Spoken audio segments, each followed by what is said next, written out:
Tuwapongeze kwa kuja kwa wingi na tunaomba radhi kwa kupoteza mechi ya leo muhimu ambayo wachezaji wa zamani walikuja hapa leo hii na mashabiki ambao kwa muda mrefu walikosekana uwanjani kuja kushuhudia dabi ambayo ingewapa faraja na kuendelea kupenda mpira wa miguu.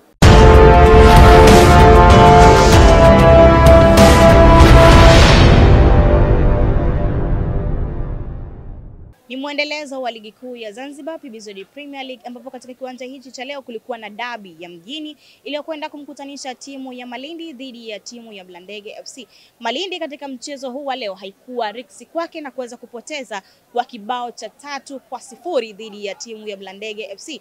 Katika uwanja huu leo kulikuwa na mashabiki mbalimbali, kiwanja kilijaa, bila ya kusahau ya kwamba tulikuwa na naibu waziri wa michezo katika uwanja huu wa Mauzi Dome. Naye msemaji wa Malindi FC ameweza kusema ya kwamba katika mchezo huu wa leo haikuwa riziki kwao na wanaahidi mashabiki wa Malindi FC focus yao kwa hivi sasa inaelekea katika mchezo ujao, kwani wasikate tamaa dhidi ya waweze kuendelea kuunga mkono timu ya Malindi FC. Tumemaliza mechi muhimu sana, mechi ya dabi ambayo imemalizika, tumepoteza kwa mabao 3-0. Kwanza tunashukuru wachezaji wamepambana na benchi la ufundi wameonyesha kile ambacho kwa kikihitaji.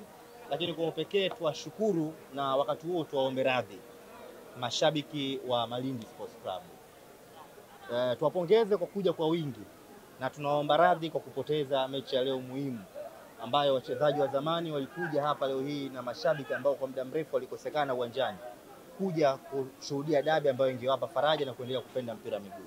Lakini tunaambia ni sehemu ya matokeo, tuyachukue na tutajipanga kwa mechi ijayo. Kwa tunaomba radhi kwa hilo kwa mashabiki wa Malindi. Tusikate tamaa. Football na matokeo matatu, kushinda, kufungwa na kwenda sare. Tutajipanga kwa mechi inayokuja. Wapinzani wetu leo walikuwa bora zaidi ya sisi. Kwa hiyo naamini ni football. Kutoka katika viwanja vya Mauzi Dome, mimi ni spotlight wako Jamila Ubwa, Leaders TV, wajibikaji ni msingi wa maendeleo.